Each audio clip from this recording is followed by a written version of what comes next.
नमस्कार दोस्तों, मैं हूं संजय कथुरिया, प्रोफेसर बड़ा बिजनेस प्राइवेट लिमिटेड। और आज जिस कोर्स के बारे में आपको बताने वाला हूं वो एक पाथ ब्रेकिंग कोर्स है। उसका नाम है फंड रेजिंग। जी हां, देखिए, कोई भी जब स्टार्टअप चालू होता है या कोई भी मिड साइज कंपनी भी हो जाती है, उसके लिए फंड रेजिंग बहुत इंपॉर्टेंट होती है। तो फंड रेजिंग जो होती है वो दो तरीके से हो सकती है। पहला, आप उधार ले सकते हैं। दूसरा, आप जो है कंपनी के शेयर्स बेच के शेयर्स के अगेंस्ट पैसे ले सकते हैं।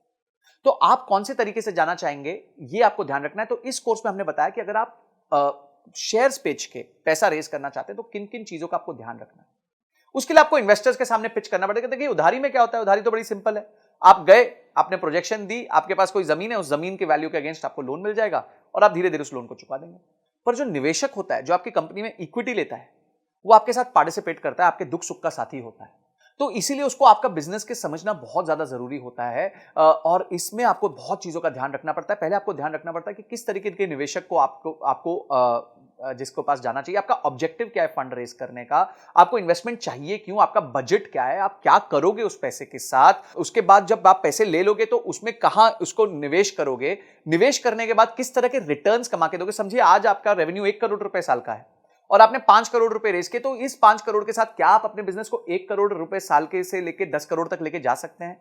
ये सारी चीजें आपको ध्यान रखनी पड़ेंगी, आपको अपने निवेशक को समझानी पड़ेगी, स्टोरी समझानी पड़ेगी कि क्यों आपका बिजनेस इतना अच्छा है। क्या क्या स्टेप्स होते हैं फंड रेजिंग में, बूटस्ट्रैपिंग क्या होती है, बिना फंड रेजिंग के कैसे बिजनेस चल सकता है, इन्वेस्टर्स को जब आप पिच करते हैं तो कैसे करते हैं, कैसे उसके उसके फ्रेमवर्क्स भी दिए हैं हमने, पिच स्टैंडर्ड पिच डेक्स भी दी हुई है कि कैसे पिच डेक बनानी चाहिए। उसके बाद आपके प्रोटोटाइप्स क्या होते हैं पिचिंग के, आपके टर्म शीट क्या होती है, ड्यू डिलिजेंस क्या होता है जब लोग आपके बिजनेस को आके समझते हैं। उसके बाद किस तरह का पेपर वर्क होता है, आपका शेयर होल्डर एग्रीमेंट क्या होता है, शेयर सब्सक्रिप्शन एग्रीमेंट क्या होता है, कंपनी की वैल्यू कैसे तय की जाती है कि भाई ये कंपनी 100 रुपए की है कि 200 रुपए की है।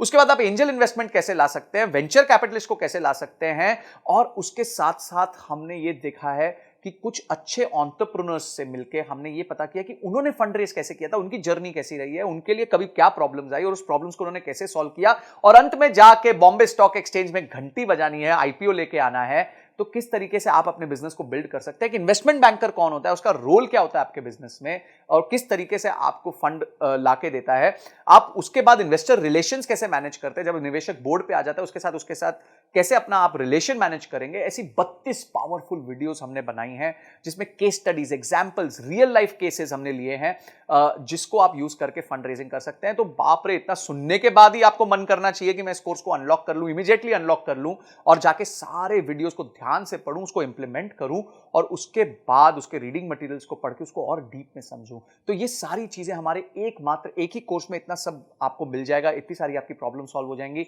आपका गोल है अगर कि कंपनी के लिए फंड रेज करना है, तो आप इस वीडियोस को देख के बहुत अपने आप को इक्विप कर सकते हैं, प्रिपेयर कर सकते हैं। इसके साथ हमने 450 फंड्स की लिस्ट भी दी है, जिनको आप अप्रोच कर सकते हैं, उनके फोन नंबर के साथ, उनके किसको आपको अप्रोच करना है उसके साथ। ये सारी चीजें हमने इसके साथ फ्री रिसोर्सेज दिए हुए हैं।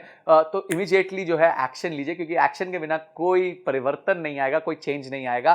तो आपने इस वीडियो को देखा, आपने इस कोर्स को अनलॉक किया और आपने ये तय किया कि इस कोर्स को देखने के बाद मैं फंड रेज में और ताकतवर हो जाऊंगा। इन सब के लिए आपका बहुत बहुत धन्यवाद।